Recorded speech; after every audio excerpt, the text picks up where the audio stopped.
नमस्कार. मी डॉक्टर श्रीकृष्ण जोशी. माय PCMC news चॅनलमध्ये आपलं मनापासून स्वागत.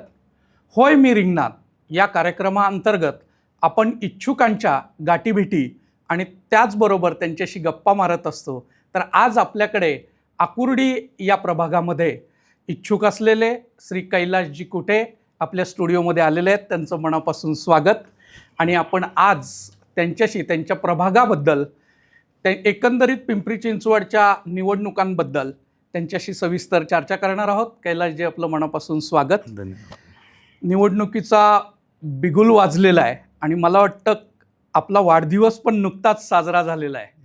आणि या वाढदिवसाच्या निमित्ताने आपण या प्रभागातल्या लोकांसाठी अनेक मनोरंजनाचे म्हणा किंवा सामाजिक कार्यक्रम अनेक राबवले आणि आपला वाढदिवस दणक्यात साजरा केला.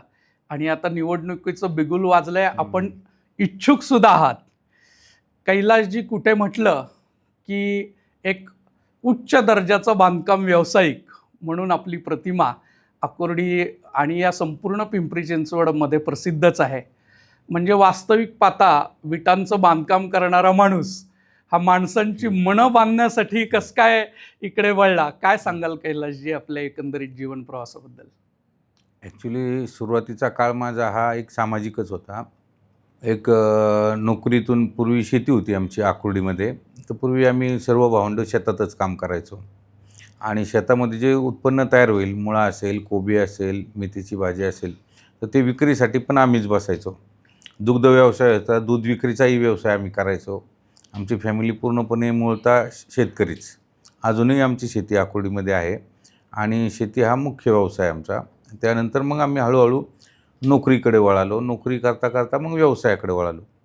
परंतु काय झालं, मधल्या काळामध्ये राजकारणाचं वळण्याचा मुख्य उद्देश की 1972 साली आमच्या प्राधिकरणमध्ये जमिनी गेल्या होत्या, ॲक्वायर्ड झाल्या होत्या आणि त्याचा जो परतावा मिळतो तो 2001 ते 2002च्या दरम्यान मला कागदपत्र मी शोधली बरीचशी आणि व्यवसायात आल्यामुळे मी त्याचा अभ्यास केल्यानंतर माझ्या लक्षात आलं की सिडकोच्या शेतकऱ्यांना 12.5% जमीन 72 सालच्या लोकांना मिळाली आणि पिंपरी चिंचवडला पण 1993 आणि 84 सालच्या नंतर ज्या जमिनी गेल्या त्यांना पण मिळाले.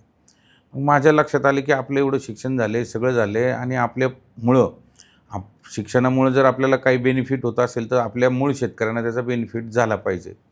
आणि अशा उद्देशाने मग मी ती कागदपत्र चेक केली, सगळं केली. तर माझे सर्व अभ्यास करता माझ्या लक्षात आलं की आम्हाला सर्व शेतकऱ्यांना न्याय मिळू शकतो, 12.5% आम्हालाही मिळू शकते. लक्षात आल्यानंतर आम्ही तो प्रवास चालू केला. मग त्या प्रवासामध्ये बऱ्याचशा गोष्टी अशा लक्षात आल्या की बाबा त्या मग पिंपरी चिंचवडच्या लोकांच्या अधिकारात ते नाही आहेत. मग पिंपरी चिंचवड नगर विकास प्राधिकरण आलं. मग त्यांना आपल्याला सांगावं लागतं की बाबा द्या आम्हाला 12.5%. मग त्यांनी ठराव मंजूर करून तो मंत्रालयात पाठवावा लागतो. मग खरी सुरुवात तिथंच झाली की मंत्रालयात विषय गेल्यानंतर मग आमच्या जीवनाचा खडतर प्रवास चालू झाला. मग त्या तत्कालीन मुख्यमंत्री, उपमुख्यमंत्री, मंत्री यांना भेटीगाठी चालू झाल्या आणि मग 12.5%चा प्रवास हा जवळजवळ आम्ही 21 वर्ष लढत होतो. आणि 21 वर्षाच्या काळामध्ये माझ्या लक्षात आलं की हा निर्णय होणं तितकंसं सोपं नाही, कारण हा विषय खूप जुना आहे, जटिल आहे. मग हे करत असताना मी कोणत्याही पक्षाचं काम करत नव्हतो सुरुवातीच्या काळात. पण नंतरच्या काळात माझ्या लक्षात आलं की याच्यामध्ये ज्या पक्षाची भूमिका जास्त पॉझिटिव्ह आहे, जे आमदार जास्त आपला विषय मार्गी लागू शकतात असे आहेत, जर आपण त्यांच्याबरोबर गेलो तर हा प्रश्न जास्त सोपा जाईल. मग त्या काळामध्ये मला स्वर्गीय लक्ष्मणभाऊ जगताप हे BJPमध्ये आलेच होते. मोदी साहेबही त्यावेळेस आले होते आणि मला माझ्या जीवनावर त्यांचा चांगला प्रभाव पडला की मी त्यांची कामाची पद्धत जवळून पाहिली त्या 12.5%चं काम करत असताना. कारण त्यांनी एखादा विषय जर मनावर घेतला तर निश्चितपणे तो विषय ते मार्गीच लावायचे. बरोबर आहे. अगदी शास्तीकराचा आपला विषय असेल किंवा इतरही प्रश्न असतील तर मग मी त्यांच्या माध्यमातून त्यांच्या हस्ते माझा पक्ष प्रवेश झाला. त्यांच्या हस्ते मी काम चालू केलं. मग त्यांनी माझा सगळ्या प्रश्न जे आहेत पक्षाच्या भूमिकेतून मी त्यांना सांगितले की बाबा एवढे शेतकरी येताना असा प्रश्न त्यांनी समजून घेतला. त्यांच्या माध्यमातून प्रवास चालू झाला हा 12.5%चा. आणि तिथून पुढं मग मला असं जाणवलं की बाबा पक्ष जर साथीला असेल तर आपण आपल्या जवळच्या शेतकऱ्यांना, बांधवांना आपण न्याय देऊ शकतो. आणि तिथून मग मी भारतीय जनता पार्टीच्या माध्यमातून राजकारणामध्ये थोडासा प्रवेश केला. त्यानंतर ते काम करत असताना सर्व शेतकऱ्यांना जमा केल्यानंतर हळूहळू माझ्याबरोबर कार्यकर्ते जमा झाले आणि हे झाले. आणि ह्या कार्यकर्ते जमा झाल्यानंतर ह्याच कार्यकर्त्यांनी मला थोडंसं आग्रही केलं की जर आपल्याला हा निर्णय घ्यायचा असेल तर तुम्ही सत्तेमध्ये अजून पुढच्या स्थानावर गेले पाहिजे, एक कार्यकर्ता म्हणून होण्याच्या ऐवजी त्याच्या पुढच्या स्थानावर. मग अशा पद्धतीने आमचा हा प्रवास चालू झाला. बरोबर. अतिशय म्हणजे आपण म्हणतो संघर्षमय. वास्तविक पाहता तुम्ही पिंपरी चिंचवडमधले आपण भूमिपुत्र.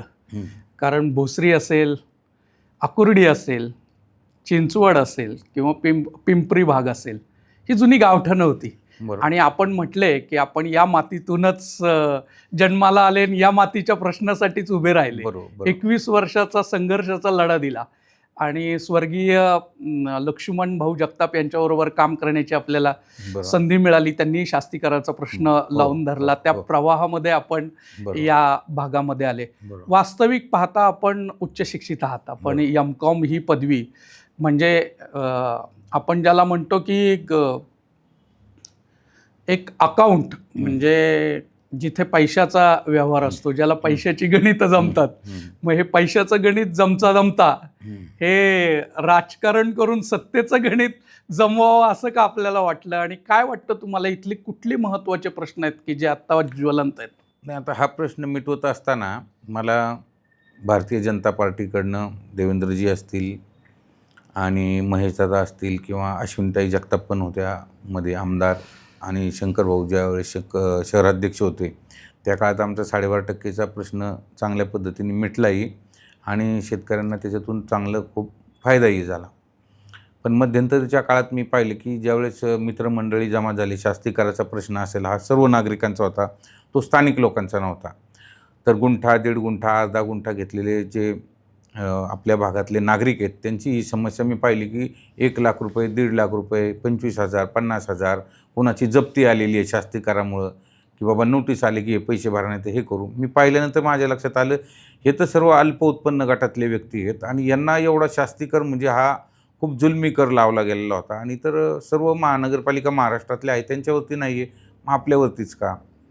मग ह्या भावनेतूनही मी त्या विषयासाठी सुद्धा चांगला पाठपुरावा शास्तीकर रद्द होण्यासाठी केला आणि त्याला आमच्या भारतीय जनता पार्टीच्या आमदारांच्या माध्यमातून त्याचा निर्णयही चांगल्या पद्धतीने झाला, त्यातही यश आलं आणि जवळजवळ करोडो रुपयांचा शास्तीकर आज पिंपरी चिंचवड शहराचा माफ झाला.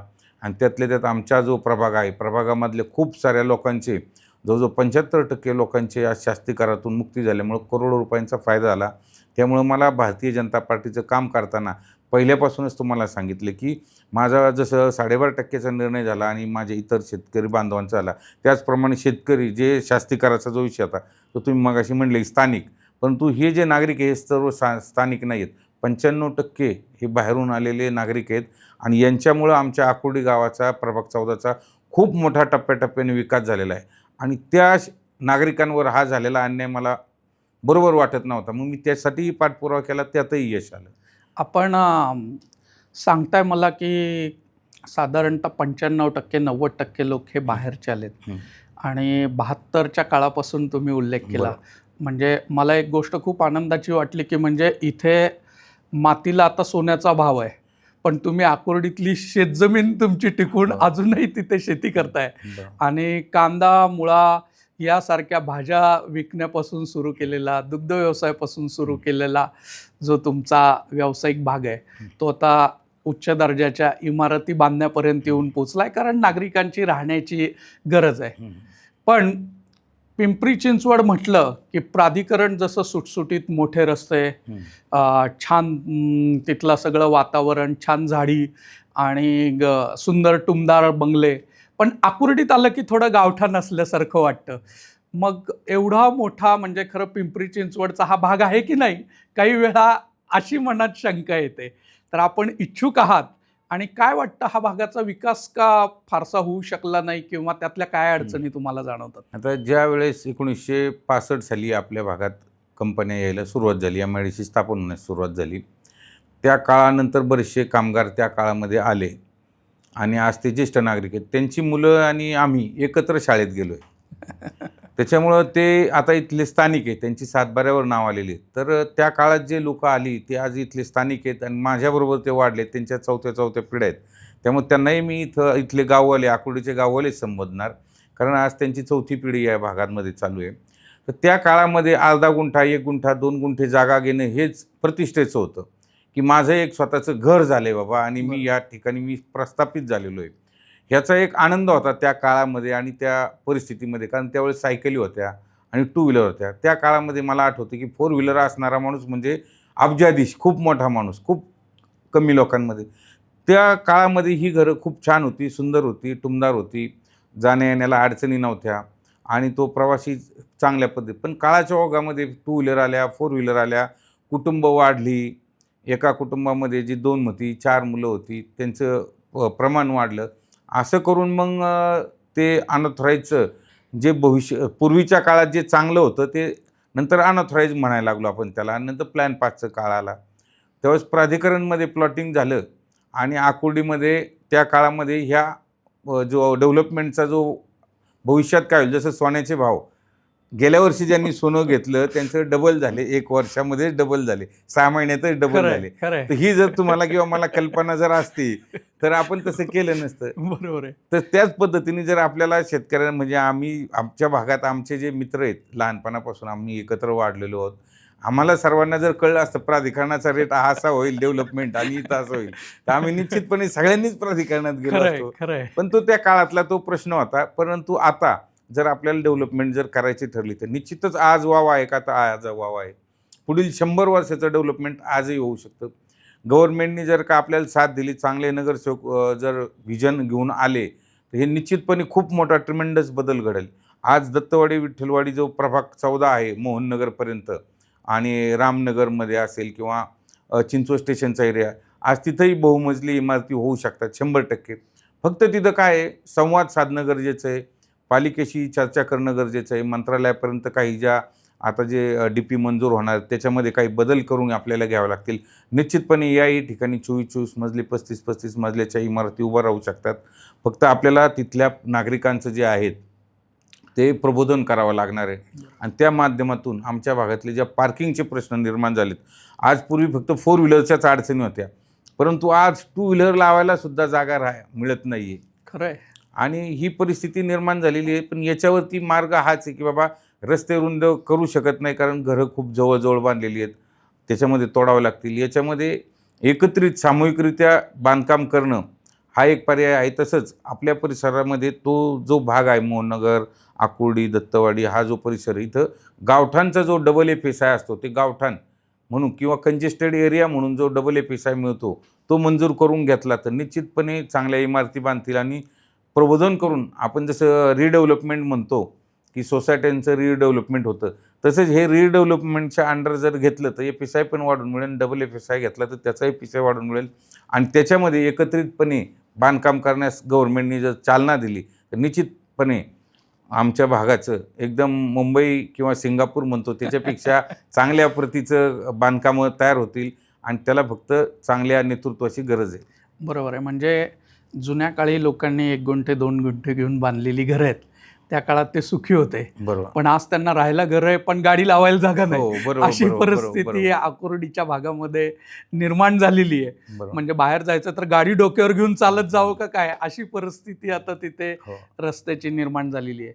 हे पाहताना एकीकडे पाहतो आपण की म्हणजे गावठाणाच्या भागातले असतील किंवा जिथे साधारणतः झोपडपट्टीच्या भागाचे लोक आहेत तिथे चांगल्या प्रकारच्या सुंदर बागा किंवा आपण म्हणतो की जी मुलं आहेत त्यांच्यावर थोडं संस्कार. कारण आजकाल आपण बघतो की ही जी तरुण पिढी आहे, सगळीच तरुण पिढी ती व्यसनाच्या फार मोठ्या आहारी गेलेली दिसते. आणि म्हणजे दुर्दैवाने थोडासा हा भाग जो आहे की आपला दत्तवाडी असेल किंवा मोहननगरचा काही भाग असेल तिथे थोडं गुंडगिरींचं मुलांचं थोडंसं संस्काराचा, आपण संस्कार म्हणू शकत नाही कदाचित, त्यांची ती गरजसुद्धा असू शकेल, पण हे प्रमाण थोडंसं अधिक वाटतं. तर याविषयी तुम्हाला काय वाटतं? निश्चितपणे तुम्ही जो प्रश्न घेतला आहे त्यामध्ये सुधारणा करण्यास खूप मोठा वाव आहे.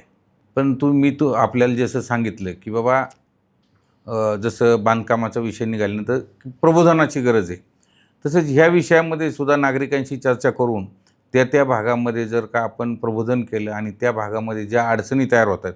ॲक्च्युली कसं होतं काही मुलं व्यसनी असतात आणि त्या जे व्यसनी मुलं जी असतात त्यांच्या माध्यमातून एक गट तयार होतो. मग त्यामध्ये काय होतं की एक मुलगा समजा आमच्या परिसरातला असला तर बाहेरून येणारे 4-5 जण असतात. परंतु हे प्रमाण आमच्या भागात अल्प प्रमाणात जरी असलं तरी ते एक आला म्हणूनच्या मुंग्या जशा एक मुंगी आल्यानंतर 10 मुंग्या जमा होतात. त्या पद्धतीने हे जमा होत आहेत. पण त्याच्यात प्रबोधन जर केलं किंवा पोलिसांची मदत घेऊन आणि पोलीस खात्याची, महानगरपालिकेची मदत घेऊन त्या भागामध्ये जर का आपण सुरक्षिततेची भावना निर्माण केली तर निश्चितपणे याच्यामध्ये 100% मार्ग काढता येईल.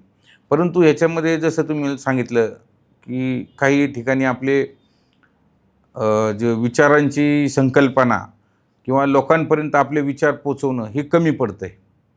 कारण ज्या भागात अडचणी आहेत आपल्याला जर माहिती आहेत की ह्या भागामध्ये रात्रीची मुलं येतात आणि तिथं सगळ्या त्या चाळींमध्ये किंवा कुठेतरी बसतात आणि व्यसन करतात आणि त्या भागातल्या नागरिकांना त्रास होतो आहे. पण तिथं तरी पण दुर्लक्ष केलं जातं आहे. असा भाग आमच्या भागात आहे. मग तिथं लॅक ऑफ इंटरेस्ट जो म्हणतो आपण की बाबा जे सत्तेत बसलेले लोक आहेत त्यांनी त्या ठिकाणी जास्त लक्ष दिलं पाहिजे. आज आम्ही सत्तेत नाही आहे पण आम्ही तिथं जात असतो आणि तिथं त्या लोकांना सांगत असतो की नाही बाबा असं नाही झालं. पण सत्तेत असणं हे गरजेचं आहे. जसं तुम्ही एखाद्या जंगलात गेले तर तुमच्या हातात जर का कोणतं हत्यार असेल तर तुमच्या हातात कॉन्फिडन्स असतो. तुमच्याजवळ रिव्हॉल्वर असेल परमिशनवाली तर तुमचं कुठंही जायला तुम्हाला थोडंसं रात्रीचे 12 वाजले तरी तुम्हाला बरं वाटतं. तसं एक नगरसेवक पद असणं किंवा या लोकांचं एक प्रतिनिधी असणं आणि मग तुम्ही त्याच्यावरती काम करणं त्यात एक रिस्पेक्ट मिळतो समाजाकडनं आणि त्यातून तुम्ही जर काम केलं तर जर तुमचे काम 50%च्या वेगाने चाललं असेल तर ते निश्चितपणे 100% वेगाने काम चालायला काय हरकत नाही आहे. कैलासजी, तुम्ही सांगितलं की म्हणजे आपल्या हातामध्ये काहीतरी पद हवं किंवा सामर्थ्य हवं तर एखादं काम आपल्याला करणं सोपं जातं. उदाहरण कदाचित हत्यार, रिव्हॉल्वर हे तुम्ही लायसन्सचं जरी सांगितलं असतं तरी मला वाटतं तुम्ही जे हे व्यसनांच्या मुलांसाठी प्रबोधन करताय ते विचाराचं हत्यार खूप मोठं आहे आणि त्या दृष्टीने जर आपण काम केलं. म्हणूनच राजकारणामध्ये शिक्षित लोकांचा अभाव आहे आणि ती जर शिक्षित लोकं आली तर राजकारणामध्ये सुद्धा खूप मोठ्या प्रमाणात परिवर्तन होतं. कारण आपण महाराष्ट्राच्या राजकारणाचा विचार केला तर लाडकी बहीण ही सारखी योजना ही महाराष्ट्रात खूप मोठ्या प्रमाणात गाजली आणि त्यामुळे सत्ता येण्यामध्ये सुद्धा त्याचा थोडाफार मदत झाला. खरं स्त्रियांचे प्रश्न खूप महत्त्वाचे आहेत. म्हणजे बघा 1,500ची साधी मदतसुद्धा एखाद्या मुलीच्या म्हणा किंवा त्या युवतीच्या चेहऱ्यावर एक हसू फुलवू शकते. म्हणजे स्त्रियांना किती मोठी गरज आहे. आणि शहरामध्ये राहताना तर आपल्याला माहिती आहे आता महागाईच्या काळात जगणं किती मुश्किल आहे. तर हे जे महिलांचे जे काही प्रश्न असतात सुरक्षेचा असेल, रोजगारतेचा असेल, तर आपल्या या हा गावठाण परिसर आहे. मला वाटतं इथे सुद्धा हे प्रश्न खूप मोठ्या प्रमाणात आहेत. काय सांगाल याविषयी? मी आता तुम्हाला मग असेच सांगितलं की भारतीय जनता पार्टी जेवढं अंत्योदय शब्द वापरला जातो तर अंत्योदयापर्यंत जेवढं पोचतो इतर कोणताही पक्ष नाही पोचत.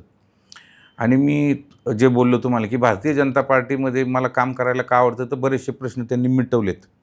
आज मी आमच्या भागामध्ये काम करत असताना बरेचसे तळमजल्यावरती मालक राहतात, वर भाडेकरी राहतात.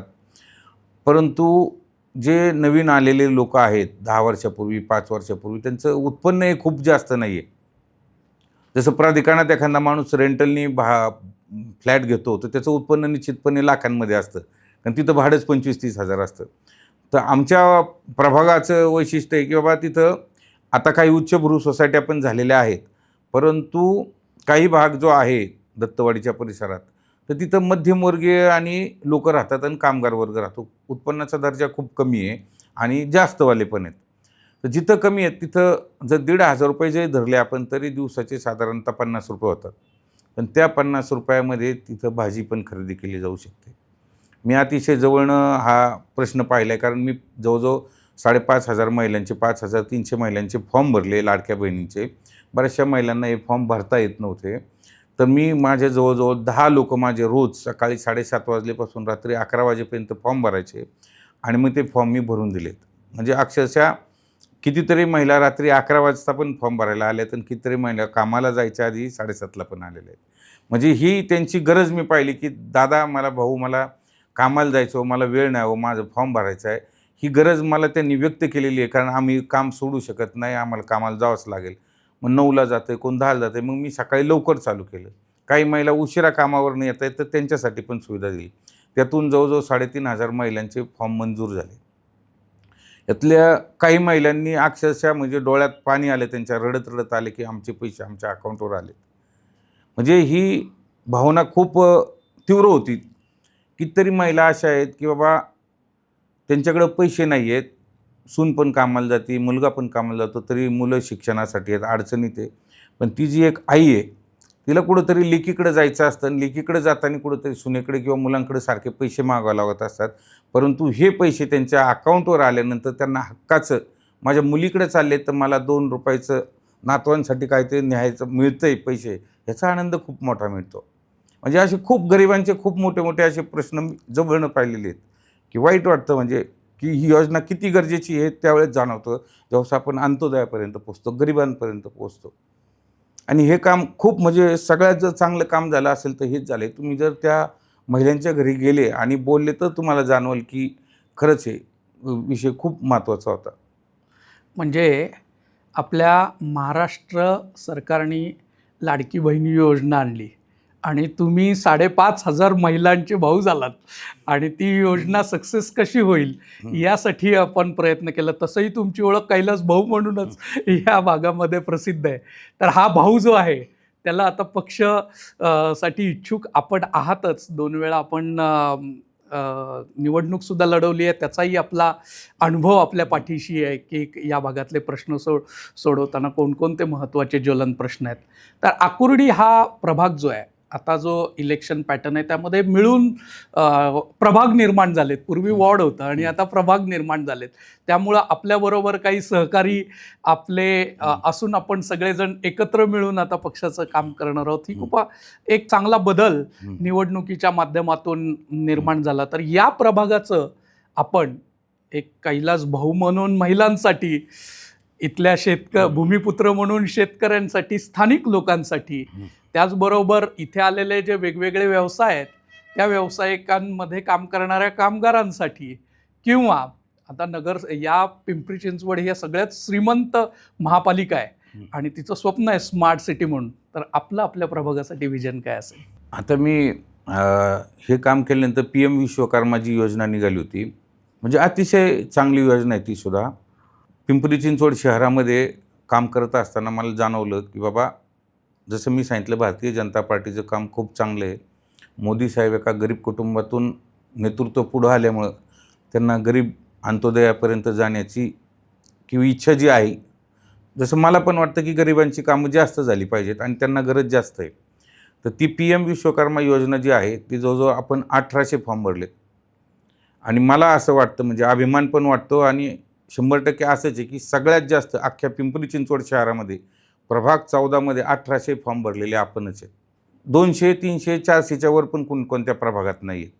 फक्त आपल्याच प्रभागात तहसीलदार रेकॉर्ड ब्रेक 1800 फॉर्म भरलेत आपण. त्यातल्या बऱ्याचशा महिलांना ट्रेनिंग घेतले म्हणून ₹4000 आलेत. काही महिलांचं त्याच्या पुढं प्रोसेस गेल्यानंतर त्यांना ते साहित्य खरेदीसाठी ₹15,000चे किट आले किंवा त्यांना पैसे आलेले आहेत. ते पूर्ण झाल्यानंतर त्या महिलांना किंवा पुरुषांना स्वतःचा व्यवसाय चालू करायचा का ह्याच्यासाठी फोन येतो की तुम्हाला ₹1,00,000 हवेत का. जर त्या व्यक्तीने सांगितलं की ठीक आहे मला हवेत म्हणून, आणि त्याचं जर सिव्हिल चांगलं असेल तर त्या व्यक्तीला ₹1,00,000 येतात. असे ₹1,00,000 दत्तवाडी, विठ्ठलवाडी, आकुर्डी भागात खूप साऱ्या व्यक्तींना आलेले आहेत. महिला पण आहेत, पुरुष पण आहेत. ते सुद्धा पिंपरी चिंचवड शहरामध्ये मी आवर्जून या ठिकाणी उल्लेख करेन की आपल्या प्रभागाचा पहिला नंबर लागेल. जवळजवळ मी तुम्हाला सांगतो 400 ते 500पर्यंत पण कोणता प्रभाग जाणार नाही. आपला 1800पर्यंत गेला आहे. कारण मला मी जे तुम्हाला सांगितले, मी जो आमचा प्रभाग 14 पाहिला आहे, खूप जवळनं पाहिला आहे. मला माहिती आहे की बाबा एक गरीब कुटुंब जे असते त्याला ₹1,00,000 म्हणजे काय आहेत हे मला माहिती आहे. त्या व्यक्तींना ₹4,000 म्हणजे काय आहेत हे मी कैलास कोटेंनी जवळनं पाहिलेले आहे. ते ₹15,000च्या ज्या वस्तू येणार आहे, एखाद्या लेडीजला ब्युटी पार्लर करणार आहे आणि तिला जे ब्युटी पार्लरचं साहित्य येतं, तर त्या साहित्यामध्ये तिचा रोजगार चालू होणार आहे. हे कैलास कोटेंनी जवळून पाहिले की तिला ₹15,000 जर का कुठून एक गठ्ठा पाहिजे असतील तर ते मिळवणं किती अवघड जात असतं हे कैलास कोटेंनी जवळून पाहिलेले. ह्या सगळ्या गोष्टी पाहिल्यानंतर मी त्याच्यावरती विशेष काम केलेलं आहे. आणि एवढे फॉर्म आपण भरलेत ना, निश्चितपणे आता बऱ्याचशा महिलांना त्याच्यामध्ये पुरुषांना पैसे आलेत आणि पुढच्या काही दिवसांमध्ये परत अजून 1800 महिलांपैकी सिबिल जर ज्यांचं चांगलं आहे त्या सगळ्या महिलांना 1-1 लाख रुपये येतील. ज्यांना हवे आहेत त्यांना. ज्यांना नको आहेत ते थांबतील, पण ज्यांना हवेत ते निश्चितपणे त्यांचे व्यवसाय चालू होतील. यातनं मला एक व्हिजन म्हणून जे तुम्हाला सांगायचं हे सांगायचं आहे की गव्हर्नमेंटची अशी पण एक योजना असावी की जसं आज धीरूभाई अंबानींचा मुलगा अनिल अंबानी आहे आणि मुकेश अंबानी होते. तर मुकेश अंबानींकडे पैसे भरपूर होते, त्यांनी व्यवसाय केला, मोठे झाले. राहुल बजाज असतील किंवा टाटा असतील यांच्याकडे भांडवल आहे आणि यांच्याकडे जे संस्कार लहानपणापासून होतात, गुजराती मारवाडी लोकांचे जसे मुलं एकदम ट्रेनच असतात की बाबा आपल्याला व्यवसायच करायचा आहे आणि ते लहानपणापासून व्यवसाय शिकतात. आपल्या ज्या मध्यमवर्गीय महिला आहेत आमच्या प्रभागात राहणाऱ्या आणि किंवा त्यांच्यापेक्षा गरीब महिला आहेत, ह्यांना कोणताही व्यवसाय केलेला नाही यांनी किंवा यांच्या कुटुंबापैकी कुणी व्यवसाय नाही केलेला. त्यामुळे यांना व्यवसाय करण्यासाठी थोडीशी आहे ना डेअरिंग कमी पडते, आत्मविश्वास कमी पडतो. तर गव्हर्नमेंटनी अशी योजना आणली पाहिजे किंवा मी असा प्रस्ताव तयार करायचं चाललेलं आहे किंवा त्यांना जर मंजुरी दिली की एकत्रितपणे यांनी एकत्र येऊन कोणता बिझनेस जर चालू केला तर त्याला काही अनुदान चांगल्या पद्धतीचं मिळालं आणि शहरी भागातनं जर त्याला काही काम मिळालं तर निश्चितपणे आमच्या प्रभागामधल्या ज्या 14 मधल्या महिला आहेत त्या खूप चांगल्या पद्धतीने व्यवसाय करू शकतात. कारण आमच्या प्रभागामध्ये काम करायची इच्छा असणाऱ्या महिला खूप आहेत आणि त्यांना खूप मोठं व्हायची पण इच्छा आहे.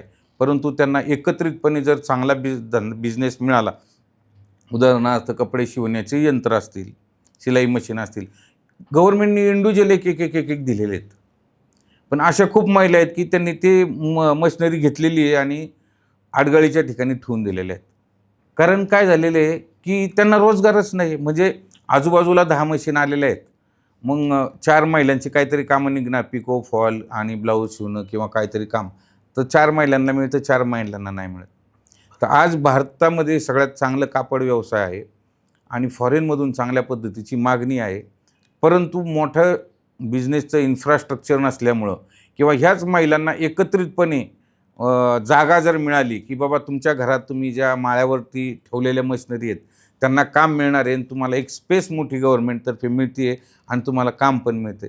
अशा पद्धतीमध्ये जर काम केलं तर निश्चितपणे आमच्या प्रभागामध्ये खूप साऱ्या महिला आहेत, शेकडो महिला आहेत की त्यांना रोजगार निश्चितपणे उपलब्ध होईल.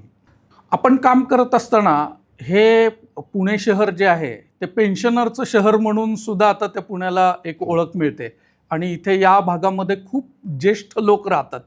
तर ज्येष्ठांच्या सुद्धा खूप मोठ्या समस्या आहेत. तर मला वाटतं आपल्या प्रभागातल्या ज्येष्ठांसाठी नेमकं काय करणं अपेक्षित आपल्याला वाटतं? अडचणी ज्या आहेत ना साहेब त्या खरं आहेत. जसं मी सांगितलं की महिलांना पण उत्पन्नाच्या अडचणी आहेत, तसेच ज्येष्ठ नागरिकसुद्धा आमच्या परिसरामधले जर पाहिले तुम्ही तर वॉचमनचं काम करणारे पण बरेचसे आहेत. कारण अल्प उत्पन्न गटामध्ये आहे तर ह्यांना एक रकमी एवढे पैसे नाही जमा होत. किंवा मुलांच्या शिक्षणाचा एक मोठा प्रश्न आहे की ॲक्च्युली तो सुद्धा विषयावरती एक मोठा विषय करावा लागणार आहे आपल्याला भविष्यामध्ये. कारण मुलांच्या फीज एवढ्या मोठ्या प्रमाणात वाढलेल्या आहेत की कुटुंबाला उदरनिर्वाहाला किंवा ज्येष्ठ नागरिकांच्या खर्चाला जो कमी पैसा उपलब्ध होतो आहे त्याचं कारण आज जे शिक्षण महाग झाले याच्यावरती सुद्धा आज आपलं पाहिलं तर आजकाल पूर्वी मराठी शाळा असायच्या किंवा नाही का साधे शाळा असायच्या, आजकाल 5 स्टार शाळा पण निघालेल्या आहेत की तिथं फीज खूप 1 लाख वगैरे खूप महाग असते आणि आजकाल पालकांचा हट्ट असतो की मोठ्या शाळेत मुलांना टाकावं, फीज जास्त असेल ते टाकतात आणि मग कुठंतरी ज्येष्ठ नागरिकांकडे पण थोडंसं दुर्लक्ष होतं. तुमचं म्हणणं आहे उगवत्या सूर्याला नमस्कार आहे, मावळत्या सूर्याकडे लक्ष नाही कोणाचं? नाही असं म्हणता येणार नाही आहे. कारण जे काळाचं ओघ आहे, जसं झाडाची नवीन पालवी फुटते ती आपण स्वीकारतो आणि जी पान गळणार आहे ती नैसर्गिक भावना आहे. कैलास कुठे जन्माला आले तर त्यांना मृत्यू अटळच आहे. परंतु ज्येष्ठ नागरिकांचे हे प्रश्न आहेत ते आहेतच. त्यांना उठायला बसायला जागा नसते, मग ते मंदिरात बसतात. मग हा आपण म्हणू शकत नाही ना त्यांना घरात जागा नाही का, त्यांना घरात आहेत. आणि आमच्या भागातली मुलं खूप चांगलीच आहेत, माझ्याच वयाची आहेत बरीचशी, आईवडिलांना जीव लावतात. पण थोडीशी जी प्रायव्हसी म्हणतो 1 गुंठा 1.5 गुंठ्यात बांधलेली घरे, थोडीशी प्रायव्हसी पाहिजे म्हणलं तर मंदिरात जातात किंवा इतर गोष्टींमध्ये. तर त्या माध्यमातून आपल्या भागामध्ये त्यांना पण विरंगुळा केंद्र जे आहे ज्येष्ठ मंडळींना ते पण आपल्या परिसरात नाही आहे. ॲक्च्युली ते पण आपल्याला करणं गरजेचं आहे, तो पण भाग होणं गरजेचं आहे. आणि त्याच्याबरोबर मोतीबिंदूच्या पण खूप साऱ्या शस्त्रक्रिया आपण केल्या. म्हणजे हे पण कुठंतरी एक मला थोडंसं काम करताना तळागाळात काम केल्यानंतर साहेब हे प्रश्न सापडतात. मी जर का हाय प्रोफाईल जर एक राजकारणी झालो तर मला हे प्रश्न कळाले पण नसते. पण हे प्रश्न कळतात कधी, ज्यावेळेस आपण तळागाळापर्यंत जातो, गोरगरिबांपर्यंत जातो, त्यांच्या व्यथा जाणून घेतो, त्यावेळेस आपल्याला हे प्रश्न कळतात आणि ह्याच्यात निश्चितपणे मार्ग मिळतोच. आज मंदिरांचा जरी विषय घेतला तर आज भारतीय जनता पार्टीचं तुम्हाला जसं म्हणलं की काम खरंच खूप चांगलं आहे आणि त्यातला एक मी सदस्य आहे, याचा मला नेहमीच अभिमान वाटतो. मंदिरांसाठी सुद्धा ते चांगल्या पद्धतीचं, आज आमचं आकुर्डीतलं खंडोबा मंदिर असेल, उमाताई खापरे आमदार आहेत, त्यांच्या माध्यमातून जवळजवळ 1 कोटी रुपयाचा निधी आला, तिथं विकास झाला आणि तिथं आज आता आम्ही स्पर्धा परीक्षेसाठी मुलांना अभ्यास जी म्हणतो अभ्यासिका ती त्या ठिकाणी उपलब्ध होणार आहे काही दिवसामध्ये. तसंच अजूनही निगडीमध्ये पण आपण त्या निधी उपलब्ध झाला. आज दत्तवाडी, विठ्ठलवाडी किंवा मोहननगर, रामनगरचा जो परिसर या ठिकाणी मंदिर आहेत. भविष्यामध्ये त्या मंदिरांचाही विकास करण्यासाठी आपण चांगल्या पद्धतीचा निधी गव्हर्नमेंटच्या माध्यमातून, शासनाच्या माध्यमातून आणण्याचा भविष्यात प्रयत्न करणार आहे. म्हणजे वाणिज्य शाखेमध्ये शिकून उच्च पदवीधर असणारा माणूस, व्यवसायाने बिल्डिंग असलेला माणूस हा राजकारणात येऊन लोकांची मनं बांधणारा आता होतो आहे. एका लाडक्या बहिणीच्या फॉर्म भरून त्यांना व्यवसाय गावठाणात नाही तर तो परदेशातपर्यंत त्यांचा व्यवसाय एकत्रितपणे कसा जाईल यासाठी आपण प्रयत्न करणार आहात. आणि त्याचबरोबर प्राधिकरणच नव्हे तर तुमच्यासाठी आकुर्डीचं सिंगापूर व्हावं हा आपल्या मनाचा आता ध्यास आहे. तर आपला हा ध्यास या पिंपरी चिंचवड च्या इलेक्शनमध्ये आपल्याला नगरसेवकासाठी उमेदवारी मिळो आणि आपला हा ध्यास पूर्ण हो अशा आपल्याला शुभेच्छा देतो आणि थांबतो. धन्यवाद. धन्यवाद.